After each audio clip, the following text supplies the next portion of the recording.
Subhanaka la ilma lana illa ma 'allamtana innaka antal alimul hakim. Rabbi shrah li sadri wa yassir li amri wahlul 'uqdatam min lisani yafqahu qawli. Amma ba'd. Bapak Ibu semuanya, tentu kita sangat berbahagia atas semua nikmat yang Allah titipkan pada kita. Tidak bosan mengingatkan, nikmat ini adalah titipan dari Allah. Maka pastikan kita menggunakan dengan cara terbaik, bahwa umur kita pasti akan ditanyakan oleh Allah tentang peruntukannya, bahwa kesehatan tubuh kita juga akan ditanyakan tentang peruntukannya. Maka kita bermohon kepada Allah, mudah-mudahan termasuk orang-orang yang bersyukur kepada Allah Subhanahu wa taala yang Allah sifati, makasih, dengan jumlah orang yang sedikit, sebagaimana sering saya sebutkan, wa qalilun min ibadiyas syakur, sedikit di antara hambaku yang bisa bersyukur kepadaku. Kita berharap menjadi orang yang sedikit itu insya Allah, yaitu orang-orang yang pandai memanfaatkan setiap titipan nikmat dari Allah Subhanahu wa taala untuk ketaatan. Sebaliknya, jangan sampai kita kufur nikmat, yaitu dengan cara menggunakan nikmat untuk bermaksiat kepada Allah Subhanahu wa taala. Setiap nikmat sekecil apapun pasti ada pertanggungjawabannya di sisi Allah Subhanahu wa taala. Tsumma la tus'alunna yauma idzin 'anin na'im. Tentang kemegahan, tentang kenikmatan yang kita terima hari ini, pasti pada saatnya nanti Allah akan tanyakan. Maka mudah-mudahan sekali lagi kita termasuk orang yang diberi inspirasi oleh Allah untuk senantiasa bisa memanfaatkan sekecil apapun nikmat untuk ketaatan kepada Allah Subhanahu wa taala. Salawat dan salam kita sampaikan pada junjungan kita Nabi Agung Muhammad sallallahu alaihi wasallam. Bersyukur dengan banyak bersolawat kepada Nabi Muhammad sallallahu alaihi wasallam adalah implementasi syukur dalam lisan kita. Tentu saja lisan kita mengucapkan Allahumma sholli ala Muhammad wa ala ali Muhammad, sambil memikirkan tentang konsekuensi yang timbul, bahwa kita mengucapkan wa asyhadu anna Muhammadan abduhu wa rasuluh, berarti kita sedang memerintahkan diri kita terhadap 5 hal, yaitu membenarkan semua perkataan Nabi Muhammad SAW, melaksanakan apa yang diperintahkan, menjauhi apa yang dilarang, kemudian mendahulukan kalimatnya Rasulullah SAW dibandingkan kalimat indah manapun, dan yang kelima adalah tidak membuat hal baru dalam agama yang sering kita sebut dengan istilah bid'ah. Semoga kita terjaga dari hal demikian, karena nanti akan tiba saatnya kita ditunggu oleh Rasulullah SAW di telaga, yang jikalau kita minum dari telaga itu maka tidak akan pernah lagi terasa haus, saking dahsyatnya telaga yang disediakan oleh Allah untuk Rasulullah SAW dan untuk seluruh umatnya bagi yang tidak melakukan bid'ah. Sebagian orang datang ke telaga itu kemudian diusir oleh Allah, maka Rasulullah mengatakan ummati ummati, itu umatku ya Allah, itu umatku ya Allah. Tetapi kemudian Allah peringatkan, sesungguhnya engkau tidak tahu apa yang mereka buat sepeninggalmu, yaitu mereka membuat ajaran baru yang dianggap lebih baik dari ajaran Nabi Muhammad SAW yang sering kita istilahkan dengan istilah bid'ah. Na'udzubillah wa na'udzubillah min dzalik. Perkara yang di Indonesia memang satu hal yang sering menjadi sorotan, karena memang kadang-kadang dianggap berselisih dengan budaya. Maka pastikan budaya yang kita ikuti bersesuaian dengan apa yang Rasulullah izinkan, insya Allah. Jikalau tidak, maka timbang-timbanglah. Khawatir kita termasuk orang yang ditolak di telaga sehingga tidak bisa minum dari airnya, dan kita menjadi orang yang merugi. Hal yang kadang-kadang kalau di dunia kita merasa, aduh tidak enak kalau tidak begini, aduh tidak enak kalau tidak begitu, resikonya diusir dari telaga. Man amila amalan laisa alaihi amruna fahuwa raddun. Kata Rasulullah, barang siapa yang mengamalkan suatu amal yang tidak dipandu oleh Rasulullah fahuwa raddun, dia tertolak. Inilah orang yang akan diusir di telaganya Rasulullah SAW. Hanya karena tidak enak di dunia, tapi resikonya diusir dari telaganya Rasulullah SAW. Tentu saja ini adalah sebuah kerugian yang besar. Inna a'tainakal kautsar fasholli li rabbika wanhar. Setelah Allah kabarkan kepada Nabi Muhammad SAW tentang nikmat yang besar yaitu Al-Kautsar, maka Rasul diperintahkan untuk bersyukur dengan sholat. Fasholli li rabbika wanhar, dan untuk berkorban. Jadi memang agama ini selalu hubungannya ke atas dan ke samping. Sekali lagi, kalau hasil ngaji kita hanya tahajud, hasil ngaji kita hanya dzikir, hasil ngaji kita hanya sholat duha, itu standar Bapak Ibu semuanya. Memang seharusnya begitu. Kalau orang ngaji kok nggak menghasilkan itu, ya hasilnya apa? Tapi sesungguhnya lebih dari itu, ada kalimat wanhar.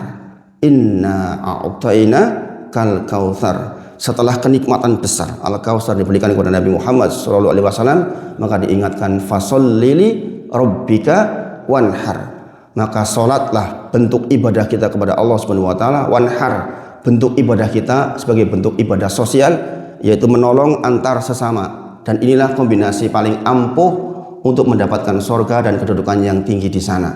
Maka Bapak Ibu semuanya, sekali lagi, kalau hasil ngaji kita hanya tahajud saja, kalau hasil ngaji kita hanya rajin ibadah pribadi saja, belum cukup Bapak Ibu semuanya. Hari Senin pagi saya dikabari ada salah seorang jamaah meninggal dunia.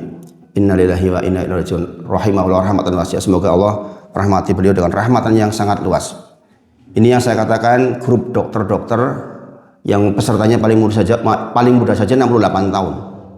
Sehingga setiap kali saya ngaji sering saya katakan, ini besok giliran siapa lagi yang bakal dilayati. Nah, kemarin Senin sudah dapat satu lagi. Subhanallah.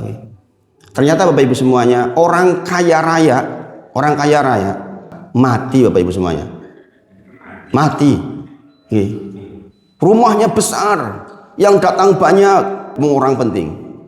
Dokter spesialis kandungan, mati Bapak Ibu semuanya. Meninggal. Itu Bapak Ibu semuanya.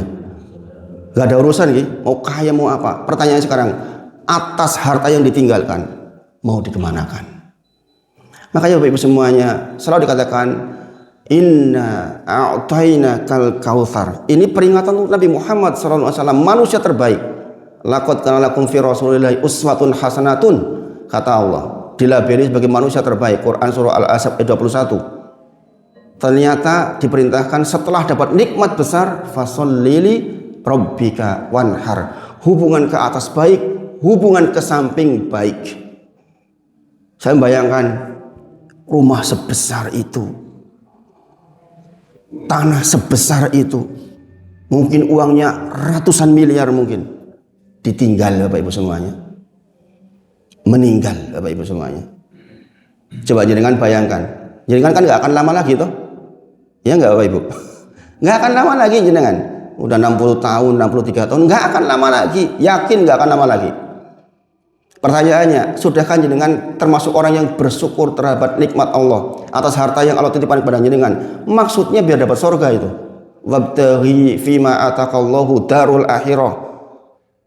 Carilah dengan seluruh potensi yang kita miliki, harta kita, anak kita, rumah kita, semuanya untuk cari akhirat. Wala tansa nasibaka minad dunya. Adapun dunia hanya tidak dilupakan, sedikit yang kita pakai Bapak Ibu semuanya.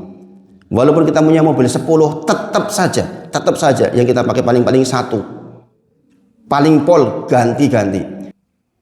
Maka Bapak Ibu semuanya, monggo pikirkan betul, ketika datang kematian di tengah-tengah kita, tentunya kita berpikir, mereka menuju kemana? Mereka menuju ke alam kubur. Sebuah perjalanan panjang baru saja dimulai Bapak Ibu semuanya. Karena kalau di dunia kita hanya 60-70 tahun saja, sebentar. Kehidupan sesungguhnya begitu kita masuk ke alam barzah, itu perjalanan sesungguhnya Bapak Ibu semuanya.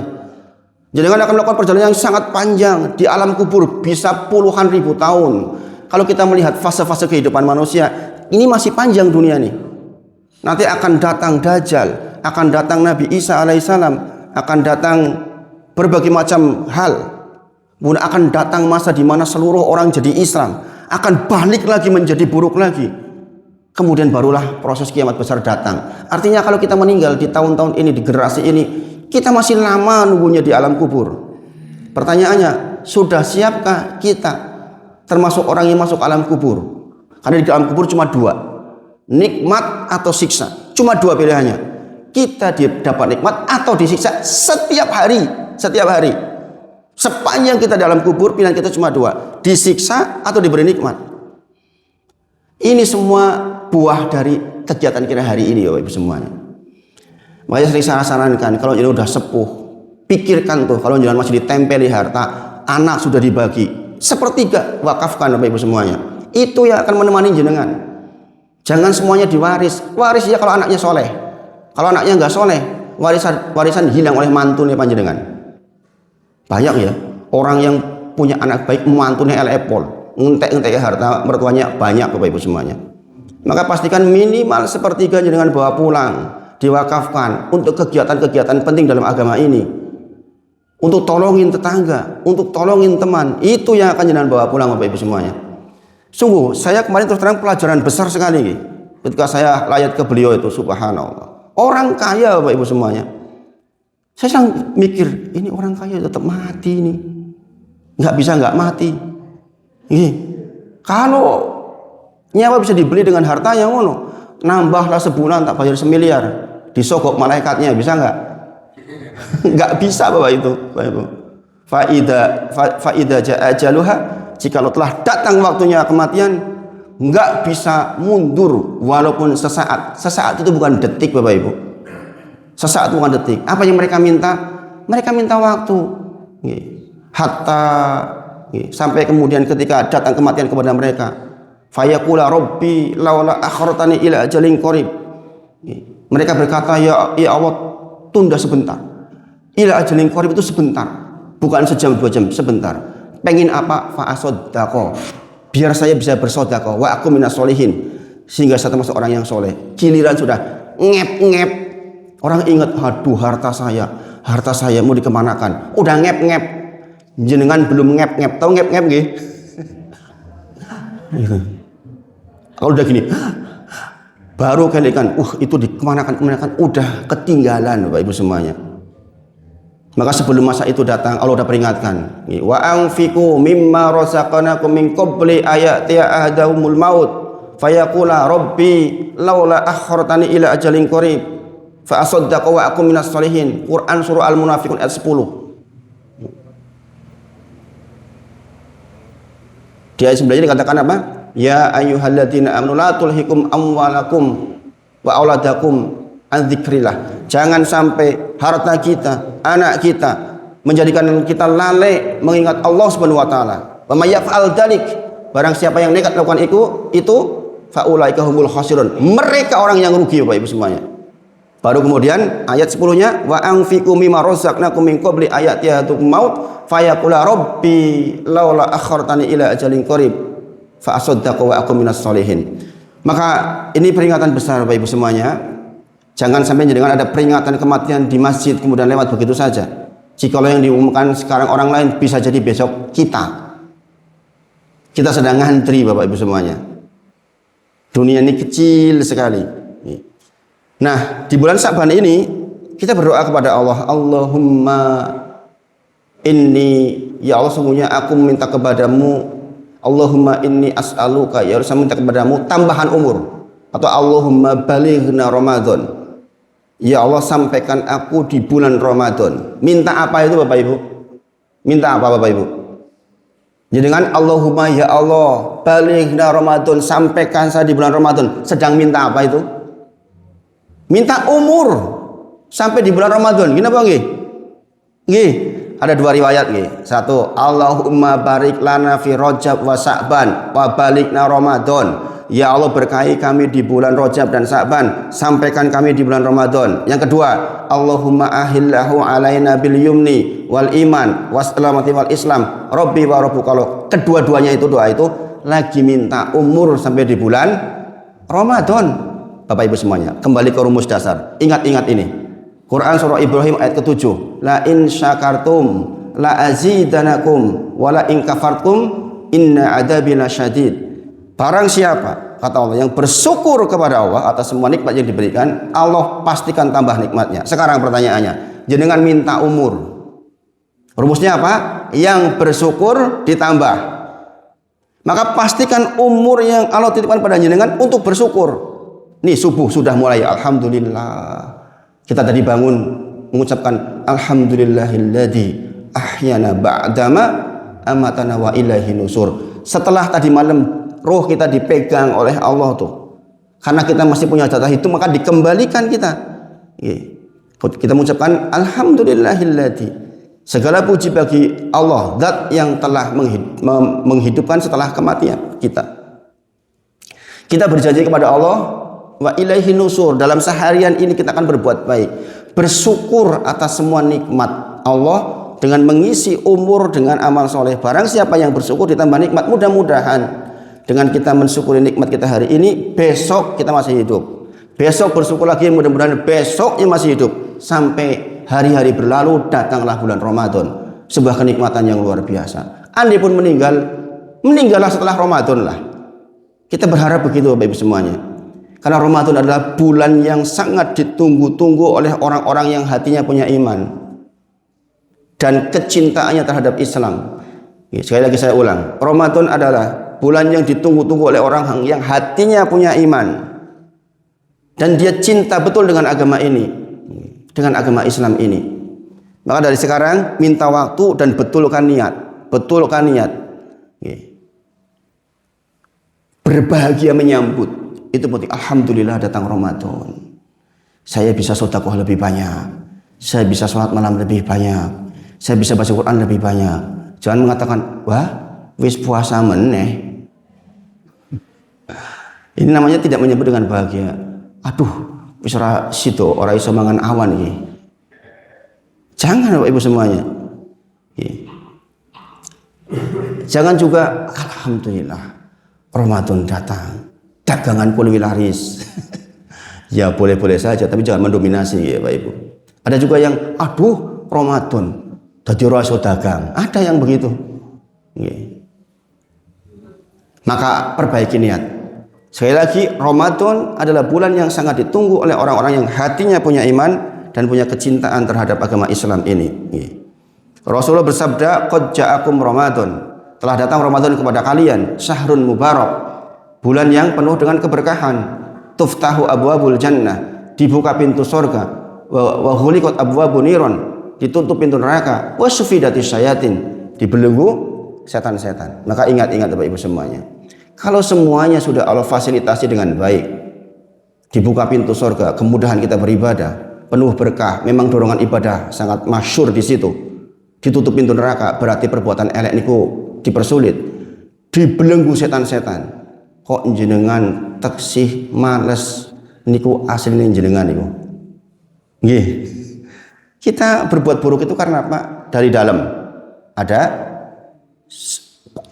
namanya. Jiwa yang buruk yang mendorong kita kepada keburukan. Ada dari luar, yaitu setan. Ini yang dari luar udah dipegang ini sama Allah. Kalau jenengan kowe si males di bulan Ramadan, itu aslinya jenengan itu. Nggih, karena yang dari luar udah dipegangi. Fihi lailatun khairum min alfis syahr. Di dalamnya ada malam yang nilainya lebih dari 1000 bulan. Ingat Bapak Ibu semuanya, kalimatnya bukan ka alfis syahr. Ka itu seperti nggih. Huruf kaf dalam bahasa Arab itu berarti apa? Seperti. Ka alfis syahr, seperti 1000 bulan. Kalau ini khairum min alfis syahr, lebih dari 1000 bulan. Bergantung kepada keikhlasan panjenengan. Kalau panjenengan di bulan Ramadan ikhlas karena Allah, ibadah sesuai dengan aturan, insya Allah mudah-mudahan lebih dari 1000 bulan, bisa 2000, bisa 3000, bisa 5000, bergantung kepada kualitas hati panjenengan. Maka Bapak Ibu semuanya, 4 hal yang kita siapkan di bulan Ramadan, minggu lalu sudah saya singgung. 1 adalah ilmu ini, contohnya adalah proses ilmu ini. Nanti dalam 3 pertemuan ke depan kita akan bahas ini terus sampai jenengan clear ilmu. Yang kedua, hati kita harus betul. Rasul bersabda, ruba so'imin laisa lahu min siyamihi illa ju'u wal atos. Ruba itu banyak Bapak Ibu. Ruba dalam bahasa Arab artinya oke wong sing puasa, kata Rasulullah, akan banyak orang-orang yang puasa laisa lahu min siyamihi, enggak dapat apa-apa dari puasanya illa ju'u wal atos, kecuali lapar dan dahaga tok. Ini soal hati, soal persiapan yang kedua. Mungkin dia ketok puasa fisiknya, ning atine Allah subhanallah, bu miring ndi. Ibu-ibu masih ke tetangga, meremehkan orang lain. Ini sering saya contohkan dengan bahasa isyarat seperti itu karena gampang banget nih. Orang kan mau meremehkan orang ini gampang banget. Itu udah meremehkan orang lain. Yang seperti itu bisa hilang pahalanya itu Bapak Ibu semuanya. Ruba qaimin laisa lahu min qiyamihi. Banyak orang yang melaksanakan sholat malam, sholat tarawih, nggak dapat apa-apa dari sholat tarawihnya, illa kecuali lelah dan ngantuk, kata Rasulullah. Itu soal apa? Soal hati. Soal hati. Bahwa kita itu dipaksa oleh Allah sebenarnya untuk menghadirkan hati kita dalam setiap ibadah. Alla wa inna fil jasadi mudghah. Ingatlah, di dalam tubuh ini ada segumpal daging. Idza saluhat saluhal jasadu kulluh. Jikalau daging itu baik, maka baik seluruh badan kita. Wa idza fasadat fasadal jasadu kulluh. Jikalau dia buruk, maka buruk seluruh badan kita. Ala wahyal qalbi. Dia adalah hati kita, Bapak Ibu semuanya. Hati itu maksudnya jantung ya, dalam bahasa medik. Itulah yang menjadi raja atas seluruh tubuh kita. Adapun anggota tubuh yang lain itu hanya pasukannya. Rajanya ada di hati. Maka siapapun yang masuk bulan Ramadan, pastikan kondisi hatinya betul. Rasulullah bersabda, "Innallaha la yanduru ila suwarikum wa amwalikum." Sesungguhnya Allah tuh enggak melihat harta panjenengan, bentuk tubuh panjenengan, ganteng orang ganteng, ireng apa putih. Allah enggak lihat itu. Walakin akan tetapi yanduru ila, tetapi Allah itu melihat kepada qulubikum wa a'malikum, yaitu tentang amal yang baik dan hati kita. Maka siapapun yang masuk bulan Ramadan, wajiblah buat dia untuk menata hatinya. Ini yang seharusnya kita perdalam Bapak Ibu semuanya di bulan Sya'ban ini. Tentang ilmu kita belajar sebentar, insya Allah bisa. Tapi tentang hati itu perjuangannya sangat panjang. Makanya nanti di bulan Ramadan saya membawakan kitab namanya Kitab Tazkiyatun Nufus. Mungkin di sini pun nanti saya sampaikan. Insya Allah di masjid ini di setiap Sabtu sore saya sampaikan Kitab Tazkiyatun Nufus. Di Masjid Ar-Royan kita di awal bulan, insya Allah bulan Ramadan full kita sampai setiap malam saya di sana sampaikan Kitab Tazkiyatun Nufus berurutan itu 4 hari berturut-turut sebelum saya berangkat insya Allah umroh. Jadi karena memang penting sekali bekal di awal Ramadan untuk punya hati yang baik itu adalah hal yang sangat penting. Adapun yang ketiga adalah kita menjaga fisik kita. Kita sudah sama-sama sampaikan bahwa Ramadan adalah bulan perlombaan. Quran surah Al-Hadid dikatakan sabiqu ila magfiratin min rabbikum wa jannah. Quran surah Al-Hadid 21. Yang redaksinya mirip dengan Quran surah Al-Imran 133. Di dalam Quran surah Al-Imran dikatakan wasari'u ila magfiratin min rabbikum wa jannah. Bersegeralah, wasari'u. Di sini sabiqu artinya berlomba-lombalah. Kemudian dikatakan di ayat yang lain hitamuhu mis wa fi dzalika falyatanafasil mutanafisun. Untuk hal yang terkait dengan surga berlomba-lombalah. Quran surah Al-Baqarah 148. Fastabiqul khairat. Berlomba-lombalah di dalam kebaikan. Yang keempat, kemarin masih ingat apa bekalnya? Sedekah. Dana, sedekah, kumpulin. Mulai latihan dari sekarang. Hitung-hitungannya jelas Bapak Ibu semuanya. Siapapun kita pasti lewat malam qadar, pasti. Bedanya ada orang yang di malam qadar ibadah, ada yang di malam qadar ngorok dari maghrib sampai subuh. Ada enggak? Hadisnya mengatakan begitu. Man khurima khairoha qad hurim, kata Rasulullah. Fihi lailatun khairu min alfisar, kata Rasulullah. Di dalamnya ada malam yang lebih dari 1000 bulan nilainya, kata Rasulullah. Man khurima khairoha, barang siapa yang di malam itu dia terhalangi khairoha dari kebaikan, qad hurim, itulah orang yang benar-benar terhalangi. Karena setiap kita jahat atau beriman semuanya lewat malam qadar. Maksud dapat malam qadar adalah di malam itu dia ditakdir ibadah. Ada sedekahnya, ada baca Qur'annya, ada zikirnya, ada nolongin anak yatimnya, ada berbuat baik sama orang tuanya, berbuat baik sama tetangganya. Itu yang namanya tidak terhalangi dari perbuatan baik di malam qadar. Siapapun yang dapat itu, dia dapat ibadah semisal 1000 tahun, 1000 bulan lebih dalam hanya satu malam. Berarti kalau jenengan sekarang siapkan dana sedekah. Malam ini saya 50, besok 50, besok 50. Berapa tuh 50 kali 3? 1,5 juta. Nggih. Jenengan punya uang 1,5 juta, bagi itu. 50 tiap malam.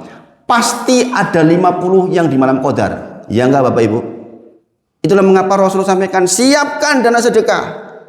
Memang itu persiapan kita supaya dapat malam Qadar dalam kondisi kita sedang sedekah. Sedekah itu loh yang diminta oleh orang mau mati.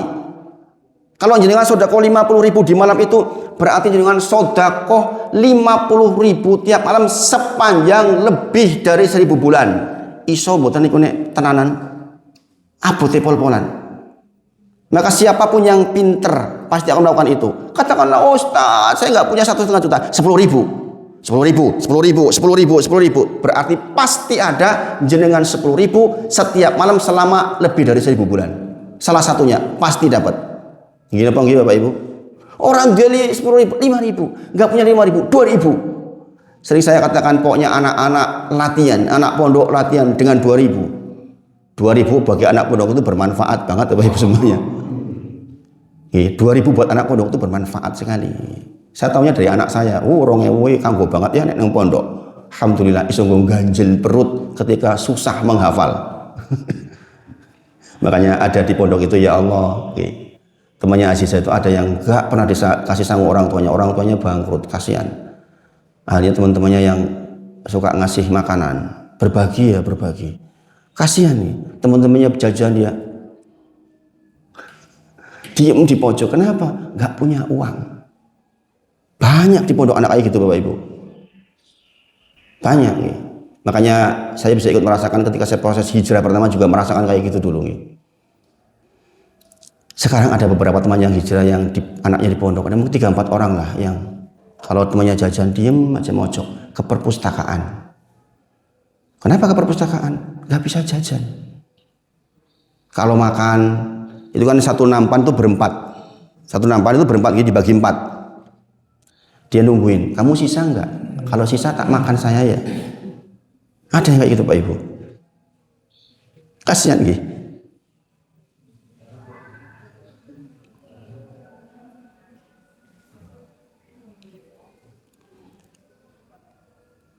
Jenengan mungkin makan longgar gitu.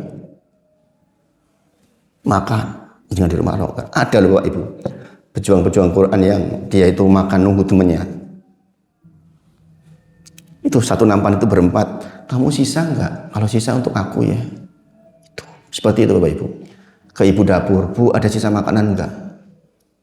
Seperti itu Bapak Ibu semuanya. Orang yang menghafal Quran,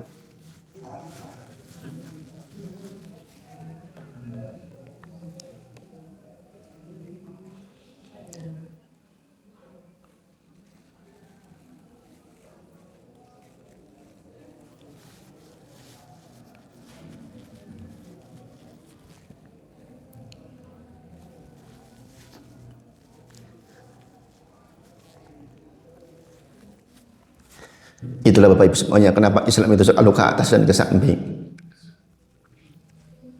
Inna a'tainaka al-kautsar fasholli li rabbika wanhar. Itu perintah kepada orang yang paling baik. Setelah nikmatnya jenengan terima, jenengan bisa makan, bisa minum, punya rumah. Ketahuilah di luar sana banyak orang yang kekurangan. Maka Bapak Ibu semuanya kalau jenengan lihat nih di dalam Quran surah atau ayat 60 tentang asnaf di dalam zakat mal, innama shadaqatu lil fuqara wal masakin wal amilina 'alaiha wa alafatu qulubuhum wa fi riqab wal gharimin wa fi sabilillah wa ibnis sabil. Ada 8 Bapak Ibu semuanya. Salah satunya apa? Orang yang fakir, miskin, pengurus zakat, orang mu'alaf, orang yang seperti budak, orang yang bertengkar dengan orang lain, berselisih, dituntut harta. Wal gharimin, orang yang berhutang bukan karena kemaksiatan, itu dapat Bapak Ibu. Jadi kalau jangan mau bagi zakat mal, cari juga tuh orang yang punya hutang, kasih sebagian tuh. Itu perintah Allah. Orang punya hutang kalau dibiarin bisa bunuh diri Bapak Ibu semuanya. Orang tertuntut hutang setiap hari, tertuntut hutang, kehinaan meliputi dirinya setiap hari. Kalau nggak punya iman bisa bunuh diri itu. Makanya di dalam agama ini al-ghorimin, orang yang punya hutang itu termasuk dapat zakat mal. Selama ini kadang-kadang ini terabaikan ya. Tetangga kita punya hutang, jenengan punya zakat mal, bagikan tuh sebagian kepada mereka. Itu yang akan jenengan bawa pulang ke akhirat, bukan yang lain. Ingat, yang kaya mati Bapak Ibu semuanya. Maka mudah-mudahan kita semua termasuk orang yang disiapkan diri kita masuk bulan Ramadan dalam kondisi benar-benar siap, yaitu orang-orang yang betul-betul sebagaimana Rasulullah sebutkan ya, dalam salah satu hadis dari Ibnu Abbas radhiyallahu anhu adalah Rasulullah SAW adalah orang yang paling dermawan di kalangan manusia dalam hal-hal kebaikan. Rasulullah di hari-hari biasa adalah orang-orang yang paling dermawan. Rasulullah, kata Ibnu Abbas radhiyallahu anhu, di hari-hari biasa adalah orang yang paling dermawan dalam hal-hal kebaikan. Adapun Rasulullah SAW ketika masuk bulan Ramadan, dia lebih dermawan lagi, berlipat-lipat dibandingkan hari-hari biasa. Itulah mengapa dari sekarang persiapkan tentang dana sedekah. Kepada siapa saya mau berikan? Anak yatim siapa yang mau saya berikan? Tetangga mana saya yang masih punya hutang? Cari itu Bapak Ibu semuanya. Itu yang akan jenengan bawa pulang itu. Bukan yang untuk makan jenengan habis jadi kotoran. Yang jenengan pakai usang. Rumah yang jenengan tinggalin akan usang, dipakai oleh pewaris jenengan. Yang akan jenengan bawa pulang adalah itu, yang jenengan gunakan itu. Maka jangan eman-eman dengan harta. Sudah tua punya harta, jangan eman-eman dengan harta. Pastikan jenengan cinta sama harta, yaitu dengan dibawa pulang kepada Allah Subhanahu wa taala. Makanya Bapak Ibu semuanya, persiapan betul nih Ramadan kita, khususnya masalah hati. Nih, saya singgung sedikit nih bahwa hati itu butuh gizi. Hati itu butuh olahraga. Hati itu butuh tamasya. Kitab Tazkiyatun Nufus itu membahas 3 ini. Kitab tentang penyucian jiwa, subjudulnya 3 ini, yaitu gizi hati, tamasya hati, dan olahraga hati. Fisik kita untuk sehat butuh olahraga. Bahkan ibu-ibu sebagian nih, di daerah Bongkotan itu, kalau saya ceramah malam Kamis, pulang dari ceramah jam 8:30 itu masih ada orang-orang lagi voli, ibu-ibu. Apalagi kalau menjelang 17-an. Tiap malam. Saya kadang-kadang bingung, ini kalau jam 8:30 baru memulai voli, terus rampungnya jam piro? Jam 10 atau jam berapa? Jam 10 balik si keringetan, kok terus adus jam piro? Coba, sunnah nggak gitu? Itu sekedar ingin dapat hadiah di 17-an lomba. Nggih. Kita Bapak Ibu semuanya sudah tahu bahwa puasa itu perlombaan, maka gizi, olahraga, dan tamasya hati menjadi sangat penting. Kitab Tazkiyatun Nufus disebutkan bahwa seperti air untuk ikan. Gimana tuh air untuk ikan? Penting nggak air untuk ikan? Ini orang banyu matilah ikan itu. Ikan bisa bergerak, terampil dia. Kita bisa sholat rapi, puasa rapi. Artinya keterampilan kita baik. Ingatlah kita butuh oksigen. Maka dikatakan penyucian hati, penyucian jiwa itu seperti oksigen buat manusia. Makanya kitab itu menjadi kitab yang sangat penting, yang seharusnya kita pelajari. Di dalam Quran surah Ar-Ra'd ayat 28 dikatakan tentang, yaitu orang-orang yang beriman yang hatinya menjadi tentram karena mengingat Allah. Ala bidzikrillahi tatmainnul qulub. Hanya dengan mengingat Allah, hati menjadi tentram. Maka untuk menghindari keburukan di bulan puasa dengan tidak dapat apa-apa, pastikan kita siapkan hati kita Bapak Ibu semuanya. Kita betul-betul punya waktu untuk melihat kembali hati kita, apakah kita termasuk orang yang sehat hatinya atau tidak. Yauma la yanfa'u malun wala banun. Yauma, pada hari, la yanfa'u, tidak bermanfaat, malun, mal harta kita, wala banun, dan anak-anak kita, illa, kecuali man atallaha biqalbin salim, kecuali orang-orang yang datang kepada Allah dengan hati yang selamat. Maka kita datang ke bulan Ramadan juga dengan hati yang selamat. Zawadaqallahu taqwa. Semoga Allah membekali kita dengan takwa, dan semoga kita dimudahkan dalam seluruh urusan kebaikan di sepanjang bulan Ramadan. Kita berdoa kepada Allah, mudah-mudahan kita disampaikan bulan Ramadan dan kita efektif di sana. Mudah-mudahan kalaupun kita meninggal setelah Ramadan, sehingga kita sudah mendapatkan kebaikan yang luar biasa di sepanjang bulan Ramadan, insya Allah. Ini Bapak Ibu semuanya yang disampaikan pagi ini. saya pagi ini kebetulan punya jadwal untuk suntik itu apa namanya itu? Vaksin. Makanya saya agak siap-siap biar mudah-mudahan kondisinya sehat. Demikian, mohon maaf jika ada hal yang kurang pas di hati. Semoga Allah sayang kita semua. Kita tutup dengan kafaratul majelis. Subhanakallahumma wa bihamdika asyhadu an la ilaha illa anta astaghfiruka wa atubu ilaik. Wa akhir da'wana alhamdulillahirabbil alamin. Assalamualaikum warahmatullahi wabarakatuh.